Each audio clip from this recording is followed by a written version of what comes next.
Hello दोस्तों, उम्मीद करता हूँ कि आप सभी बहुत ही अच्छे होंगे और आप लोगों की तैयारी भी काफ़ी अच्छी चल रही होगी। तो चलिए आज की इस वीडियो को स्टार्ट करते हैं। उससे पहले एक बात मैं बतला दूँ कि पिछले वीडियो में हम लोग क्या सब देखे थे। तो पिछले वीडियो में प्रिएम्बल, सोर्सेज, पार्ट, ये वगैरह वगैरह जो होती है, बेसिक बातें होती है, वो सब हम लोग देख चुके हैं। होता क्या है कि बेसिक चीज़ों से क्वेश्चन आने की बहुत सारा चांस रहता है। तो बेसिक चीज़ों को आप लोग पहले जान लेंगे। जैसे अब प्रिएम्बल में है, कब अमेंडमेंट हुआ था, एक ही मर्तबा अमेंडमेंट हुआ है। तो ये सब बातों को जानना बहुत ज़रूरी है, इसलिए मैं उसको पिछले वीडियो में कवर कर चुका हूँ। उस वीडियो को ज़रूर देख ले, प्लेलिस्ट में जाएंगे, वहाँ से देख लेंगे, है ना। आज हम लोग क्या देखने वाले हैं। आज हम लोग देखने से पहले, आज की इस वीडियो को स्टार्ट करने से पहले, जो पिछले वीडियो का क्वेश्चन ऑफ द डे था कि in preamble of the constitution one of the following order, जैसे ऐसा क्वेश्चन आता है और कई मरतबा देखा जाता है। आप अगर रेगुलर एग्ज़ाम देते रहेंगे तो इस टाइप के क्वेश्चन आपको कभी ना कभी देखने को मिलेगा ही। ठीक है, तो इसका जो राइट आंसर हो जाएगा वो ऑप्शन नंबर डी हो जाएगा। सही आंसर कैसे है नहीं है, ये सब पिछले वीडियो को देखेंगे तो समझ में आ जाएगा। सबसे पहला जो होता है ना, हमारे जो कॉन्स्टिट्यूशन में जो प्रस्तावना जिसे कहते हैं प्रियम्बल, हम भारत के लोग भारत को एक संपूर्ण प्रभुत्व, संपन्न समाजवादी, पंथ निरपेक्ष जो कहते हैं। जैसे सबसे पहले सॉवरिन आता है, उसके बाद सोशलिस्ट, उसके बाद फिर क्या आता है सेकुलर डेमोक्रेटिक, इस टाइप से ऑप्शन नंबर डी हो जाएगा। ये भी पूछता है कि प्रियम्बल में कितनी दफ़ा अमेंडमेंट हो चुका है, तो एक मर्तबा। ये सब काफ़ी अच्छे से मैं जिक्र कर चुका हूँ, इसलिए फिर इस वीडियो में तो मैं नहीं कर सकता हूँ उतना अच्छा से, काफ़ी लंबा हो जाएगा ना वीडियो। तो चलिए हम लोग अब आज के वीडियो को स्टार्ट करते हैं और आज के इस क्लास को यहाँ से हम लोग स्टार्ट करते हैं। तो आज का ये लेक्चर क्या है, आज के इस लेक्चर में सबसे पहले हम लोग पार्ट फर्स्ट को, आज के इस वीडियो में हम लोग पार्ट फर्स्ट को देखेंगे, जो कि पार्ट फर्स्ट आर्टिकल 1 से 4 तक जाता है। कहाँ 1 to 4 जाता है, आर्टिकल 1 से लेकर 4 तक पार्ट फर्स्ट में है। ठीक, हम लोग इस वीडियो में थ्योरी को भी देखेंगे, उसके बाद ऑब्जेक्टिव क्वेश्चन को देखेंगे, साथ में इसलिए देखेंगे क्योंकि अब उतना वक्त नहीं रहा हम लोगों के पास, और थ्योरी भी क्लियर करते जाएंगे। और ये मैं उम्मीद दिला दूं, जैसे आप लोग देखेंगे तो काफ़ी अच्छे से समझ में आ जाएगा और याद भी हो जाएगा। थोड़ा सा जैसे वीडियो देखने के बाद थोड़ा सा आप रिवाइज कर लीजिएगा 15 मिनट, होपफुल बहुत अच्छे से याद हो जाएगा, बहुत अच्छे से। ठीक है, तो 15 मिनट जरूर रिवाइज कर लीजिएगा इस वीडियो को देखने के बाद। और लास्ट में वही क्वेश्चन ऑफ द डे रहेगा, अगर सही से वीडियो देखेंगे तो बिल्कुल 100% उस क्वेश्चन का आंसर दे पाएंगे। ये वीडियो किस किस के लिए है, तो सब वो तो आप लोग जानते ही हैं कि अगर आप लोग AMU, Jamia, CUET and all, AMU में अभी तो 1 महीना है लगभग, है ना। तो एएमयू, जामिया, सीयूईटी या कुछ भी कोई भी एग्ज़ाम देना है तो उसके लिए बहुत ही यूज़फुल है। B honours and B LLB दोनों के लिए है। तो समझ गए आप लोग। अब हम लोग आगे बढ़ते हैं और सबसे पहले देख लेते हैं। सबसे पहला जो क्वेश्चन है, which of the following article state that India as a union of states. तो इसे देखने से पहले आप लोग खुद अभी आंसर दे देंगे 1 मिनट में। हम लोग पहले थ्योरी देख लेते हैं। पार्ट फर्स्ट जो हम लोगों का है, कॉन्स्टिट्यूशन में पार्ट फर्स्ट जो है वो आर्टिकल 1 से 4 तक है। ठीक है, 1 से लेके 4 तक है पार्ट फर्स्ट। ये आप लोगों को ध्यान में रखना है। तो सबसे पहला ही आर्टिकल क्या कहता है, द कॉन्स्टिट्यूशन कहता है कि हमारा जो भारत है वो यूनियन ऑफ स्टेट्स है। India that is Bharat union of state shall be a union of state. तो हमारा पहला ही जो आर्टिकल है वो कहता है कि भारत जो है एक यूनियन ऑफ स्टेट है। और दूसरा आर्टिकल क्या कहता है, एडमिशन और इस्टेब्लिशमेंट ऑफ न्यू स्टेट्स। दूसरा आर्टिकल जो है वो कहता है एडमिशन और इस्टेब्लिशमेंट ऑफ न्यू स्टेट्स। तो इसे हम लोग पहले समझ लेते हैं। आर्टिकल 2 कहता है कि किसी भी विदेशी राज्य, जो विदेशी स्टेट है ना, जो अपने देश में वो स्टेट्स नहीं है, जैसे बिहार है, झारखंड, ये सब अपने स्टेट्स में है ना, बट जो दूसरे कंट्री में है, उस स्टेट्स को अगर हम लोगों को अपने इंडिया में मिलाना है तो आर्टिकल 2 का प्रयोग करेंगे, आर्टिकल 2 को यूज़ में लाएंगे, तो उसके थ्रू हम लोग मिला सकते हैं। तो ऐसा हुआ है कभी क्या? हाँ बिल्कुल हुआ है। कब हुआ है? तो सिक्किम जो है, सिक्किम, वो 16 मई 1975, याद रखेंगे डेट, 16 मई 1975 को सिक्किम भारत का 22वां राज्य बना था, 22nd स्टेट बना था सिक्किम। ठीक है, लेकिन इसको लाने से पहले कई चीज़ें की गई थी, जैसे अमेंडमेंट हुआ था। तो सबसे पहले जो अमेंडमेंट हुआ था वो 35th अमेंडमेंट, 35वां जो संशोधन था कॉन्स्टिट्यूशन का, वो कब हुआ था? 1974 में हुआ था। और 1974 में 35th अमेंडमेंट के थ्रू ये जो सिक्किम को कहाँ रखा गया था, आर्टिकल 2 के ए में रखा गया था। ठीक है, आर्टिकल 2 के ए में रखा गया था, सब स्टेट बनाया गया था। उसके जस्ट बाद 1 साल के बाद 36th अमेंडमेंट आया। और कब आया? 1975 में। और सिक्किम जो है भारत का पार्ट बन गया, इंडिया का पार्ट बन गया, और ये 22वां राज्य बन गया था। ठीक है, इतनी बातों बातों को आप लोग याद रखेंगे। तो हम लोग क्या देखें अभी तक कि आर्टिकल फर्स्ट कहता है कि भारत जो है यूनियन ऑफ स्टेट्स है। आर्टिकल 2 कहता है किसी भी विदेश में जो राज्य है उसको हम अपने देश में मिला सकते हैं, एडमिशन इस्टेब्लिशमेंट कर सकते हैं, ठीक है, जैसे सिक्किम का हुआ है। आर्टिकल 3 क्या बोलता है? द कॉन्स्टिट्यूशन एम्पावर, आर्टिकल 3 बोलता है कि हम लोग जो अब हमारे देश में मतलब जो स्टेट है उसके बाउंड्रीज़ में, नेम में, वगैरह वगैरह में हम लोग चेंज कर सकते हैं। तो कैसे चेंज कर सकते हैं? तो अमेंडमेंट के थ्रू, और उससे पहले कंसेंट लेना पड़ता है प्रेसिडेंट से।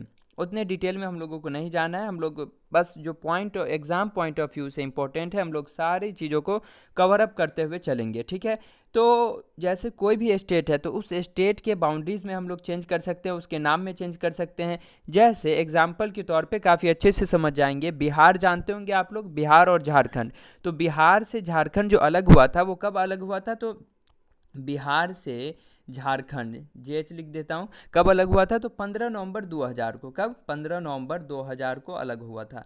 तो बिहार और झारखंड जो पहले मिला के जितना बड़ा बाउंड्री था, उस बाउंड्री में जब अलग हुआ तो चेंज हुआ ना, उस बाउंड्री आधा आधा हो गया होगा या कुछ भी हो गया होगा, चेंज हुआ ना। तो ये चेंज जो हुआ कौन से आर्टिकल के थ्रू? आर्टिकल 3 के थ्रू, ठीक है, आर्टिकल 3 के थ्रू चेंज हुआ था। उसी तरीके से अगर आप लोग मध्य प्रदेश से, एमपी से छत्तीसगढ़ अलग हुआ था, कब हुआ था? 1 नवंबर 2000 को। अगर याद होंगे तो बहुत अच्छी बात है, नहीं तो याद कर ले, कभी भी काम आ सकता है। जैसे यूपी से अलग हुआ था 9 नवंबर 2000 को, उत्तराखंड, है ना।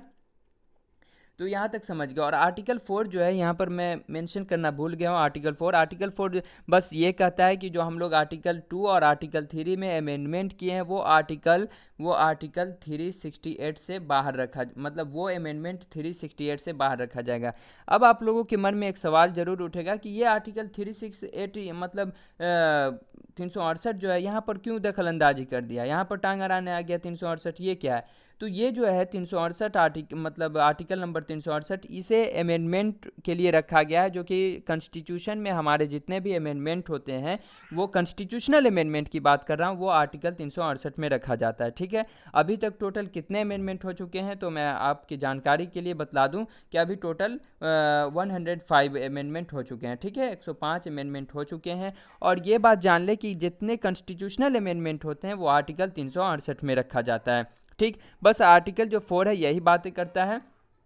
आगे बढ़ते हैं हम लोग, नहीं पिछले, सबसे पहले हम लोग क्वेश्चन को देख लेते हैं। अब जो पिछला क्वेश्चन था आप लोग खुद आंसर दे पाएंगे। Which of the following article state that India as a union of states? तो हम लोगों ने अभी अभी देखा था कि आर्टिकल फर्स्ट कहता है कि इंडिया जो है एक यूनियन ऑफ स्टेट्स है, ठीक। आगे बढ़ते हैं हम लोग, 1 सेकेंड, आगे हम लोग अब बढ़ते हैं। क्वेश्चन नंबर 2 देख लेते हैं। क्वेश्चन नंबर 2 क्या है? Which of the following article state that Sikkim to be associated with the union which is repel?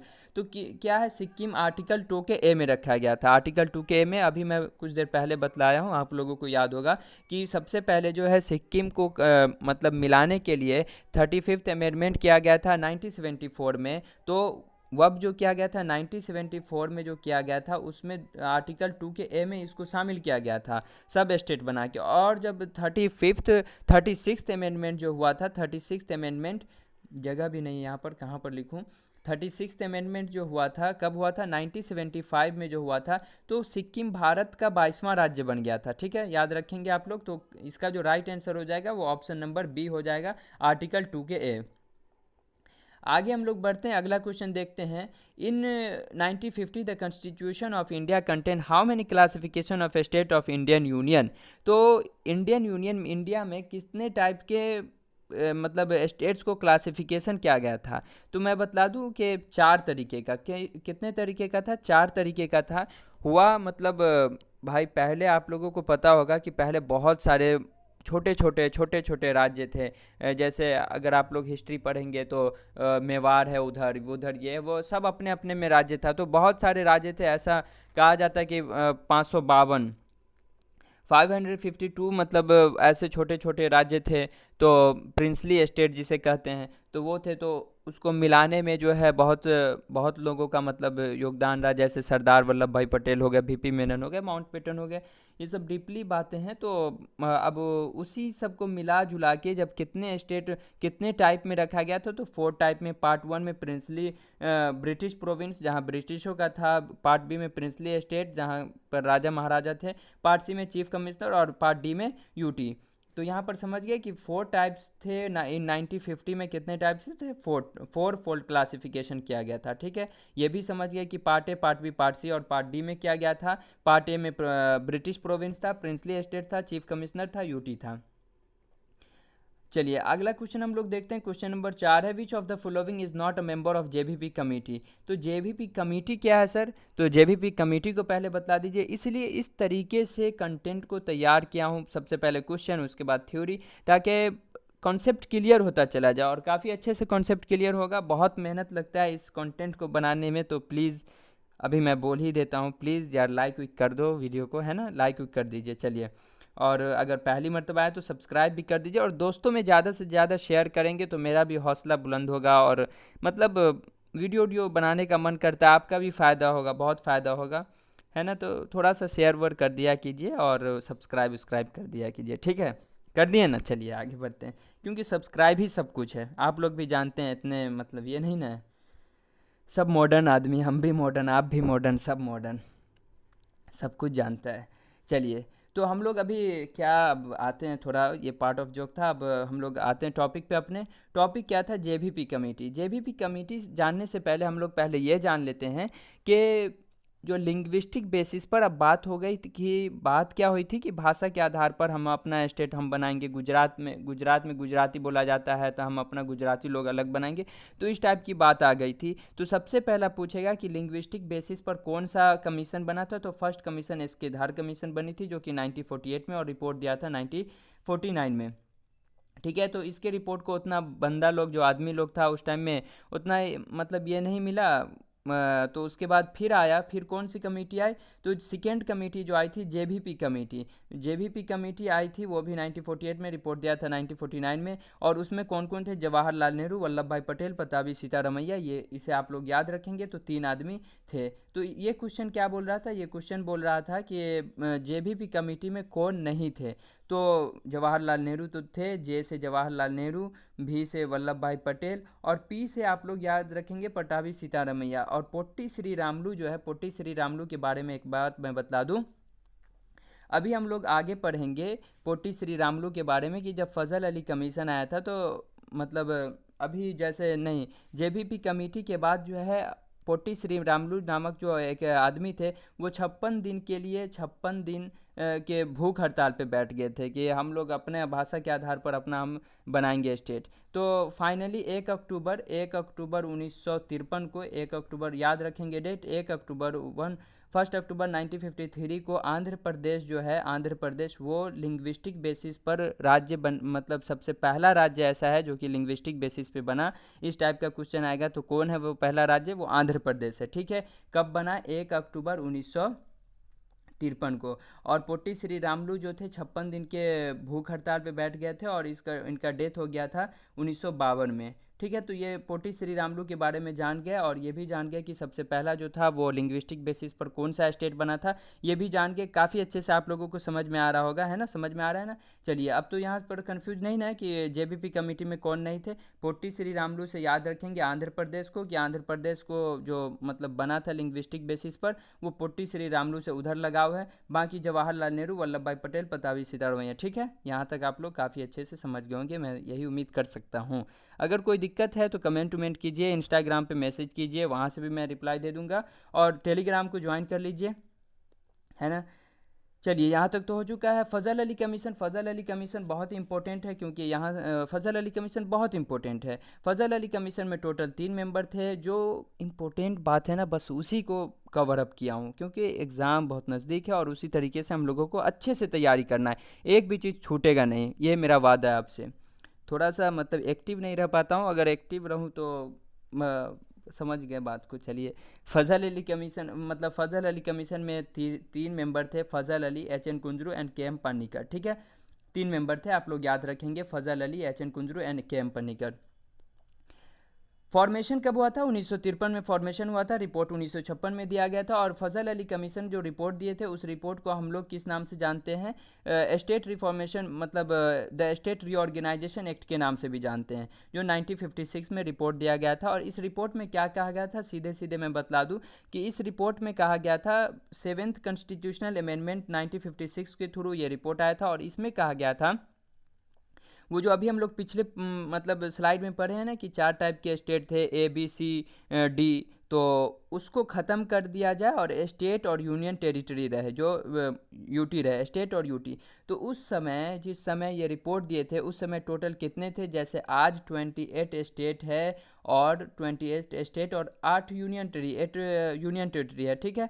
अब उस समय कितने थे? जब फजल अली कमीशन का रिपोर्ट आया था तो उस समय जो है टोटल 14 स्टेट थे और 6 यूनियन टेरिटरीज थे। इसे आप लोग याद करेंगे, मतलब याद करके रखेंगे, ठीक ना, याद करके अच्छे से रखेंगे। जब फजल अली कमीशन आया था तो 7th कॉन्स्टिट्यूशनल अमेंडमेंट एक्ट 1956 के थ्रू आया था, और इसे हम लोग द स्टेट रीऑर्गेनाइजेशन एक्ट भी कहते हैं, 1956, ठीक। और कितने थे? 14 स्टेट और 6 यूनियन टेरिटरी थे, मतलब यूटी थे, ठीक। समझ गए यहाँ तक बातों को? अभी कितने हैं? तो 28 स्टेट और 8 यूनियन टेरिटरी। यहाँ तक आप लोग बातों को एकदम अच्छे से समझ गए होंगे। Fazal Ali, H N Kunzru and K M Panicker.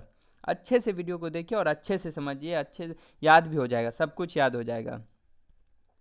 अब ये बोलता है Fazal Ali commission was appointed by government, कब हुआ था? तो 1953 इसका सही होगा। हम लोग काफ़ी अच्छे से सब कुछ देख लिए हैं, तो 1953 इसका सही आंसर हो जाएगा। उसके बाद कहता है which of the following is not a member of Fazal Ali commission. तो यहाँ हम लोग देखिए, यहाँ हम लोग क्या सब देखें हैं, जैसे फजल अली थे, एच एन कुंजरू थे एंड के एम पनिकर थे। तो जो इसमें नहीं रहेगा, जैसे के एम पनिकर थे, एस एन कुंजरू थे, वल्लभ भाई पटेल इसमें नहीं थे, तो वल्लभ भाई पटेल मतलब इसका सही आंसर हो जाएगा। यहाँ पर जो बोल रहा है कि नॉट, है ना, which of the following is not a member of Fazal Ali commission. तो क्वेश्चन को देखने से, पढ़ने से समझ में ये आता है ना कि कैसे क्वेश्चन आता है एग्जाम में, ठीक है।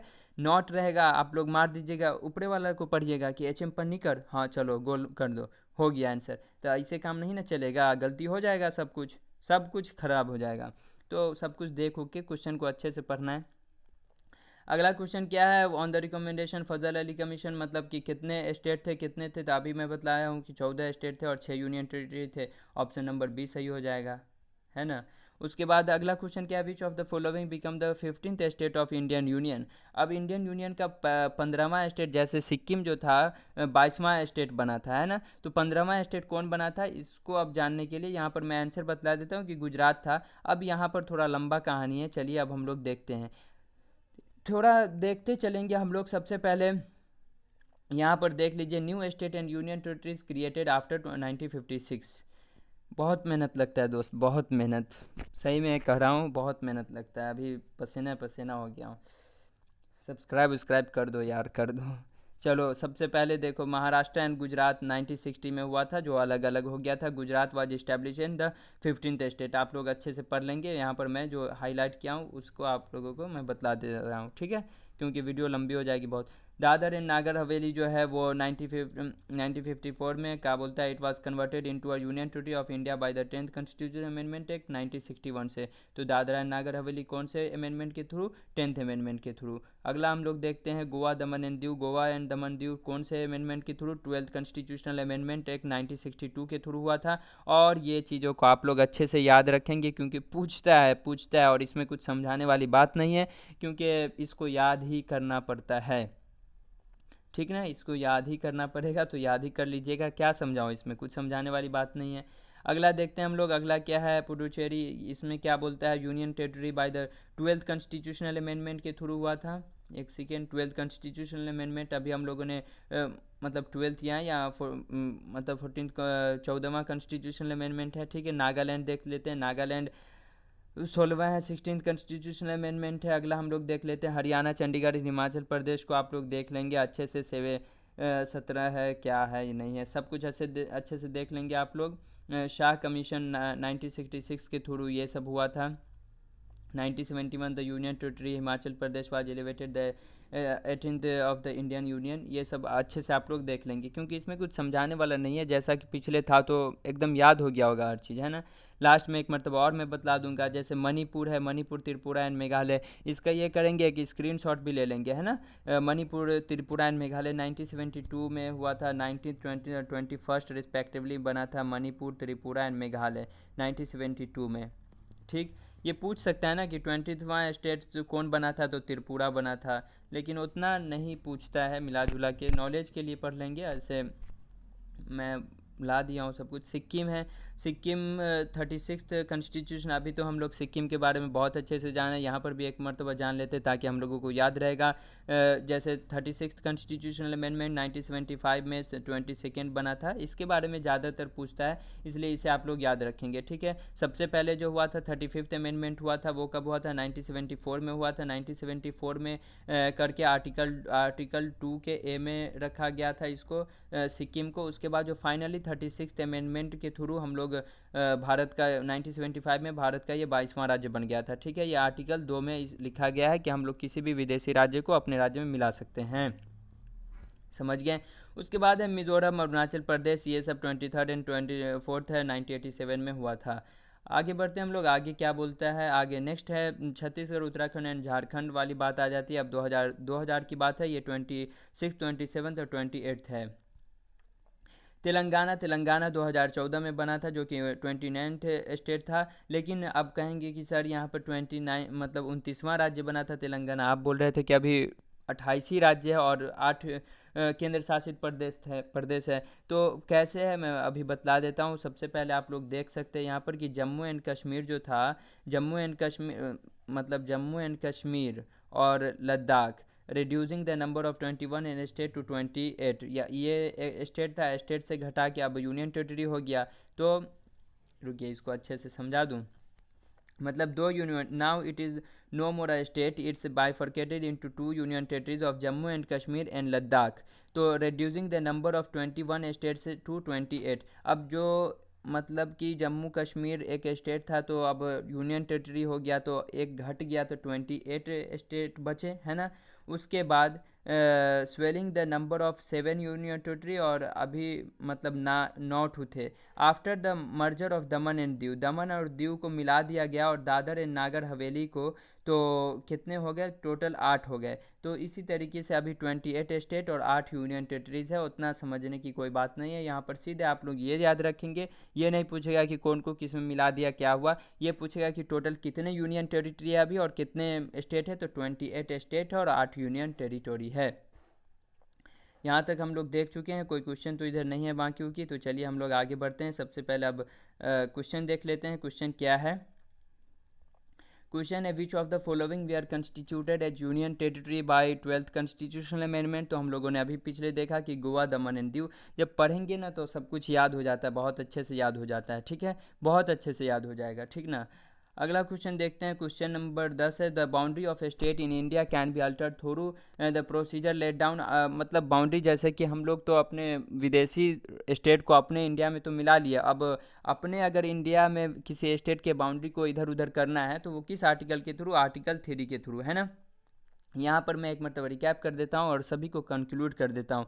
हम लोग आज के क्लास में क्या सब देखे? आज की क्लास में पार्ट फर्स्ट को देखें, और पार्ट फर्स्ट जो आर्टिकल 1 से लेके 4 तक जाता है, जिसमें सबसे पहले आर्टिकल 1 कहता है जो इंडिया है, यूनियन ऑफ स्टेट है। आर्टिकल 2 क्या बोलता है? हम लोग विदेशी राज्य को जो है उसका एडमिशन इस्टेब्लिशमेंट कर सकते हैं। आर्टिकल 3 क्या बोलता है कि जो अपना स्टेट है उसमें हम लोग कुछ भी करें उससे तुमको क्या है, मतलब उसके मतलब क्या है, अरे जैसे कि उसके बाउंड्री में दिस दैट में हम लोग चेंज कर सकते हैं। आर्टिकल 4 कहता है कि जो आर्टिकल 2 और 3 में हम लोग जो कोई भी अमेंडमेंट करेंगे वो आर्टिकल 368 के बाहर रखा जाएगा।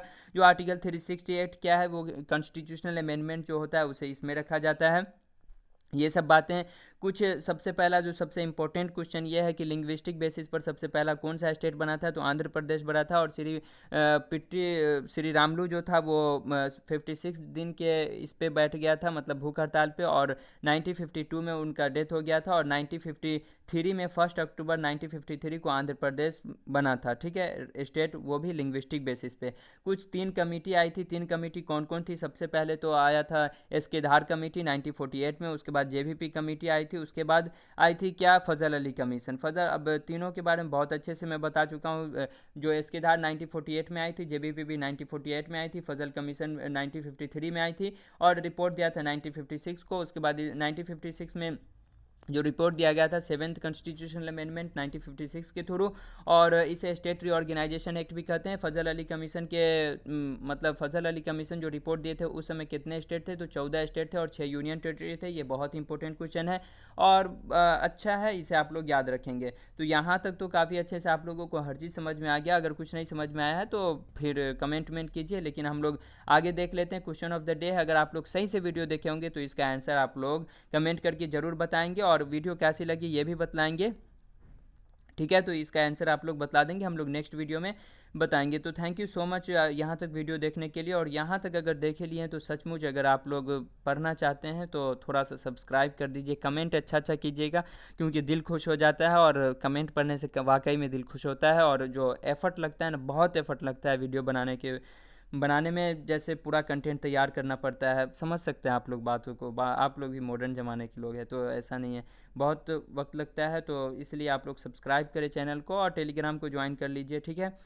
और दोस्तों में खूब शेयर कीजिए, खूब शेयर कीजिए, ठीक है दोस्तों। फिर मिलेंगे हम लोग नेक्स्ट वीडियो में, जल्दी ही मिलते हैं। अब इंशाल्लाह उम्मीद करता हूँ कि अब रोज़ाना मैं एक्टिव रहूँ, हालांकि कुछ कारण की वजह से नहीं रह पाता हूँ। तो ठीक है, इंशाल्लाह अब मैं रहूँगा रेगुलर। थोड़ा सा आप लोग सपोर्ट कीजिए और सब्सक्राइब कीजिए, अभी तक नहीं किए तो सब्सक्राइब करें, सब्सक्राइब करें। अभी तक देख रहे हैं, अभी तक देख रहे हैं और सब्सक्राइब नहीं किए, कितना गलत बात है, ठीक है। तो सब्सक्राइब कर दीजिए, लाइक भी कीजिएगा, लाइक खूब कीजिएगा, एकदम कीजिएगा। और ठीक है, तो फिर मिल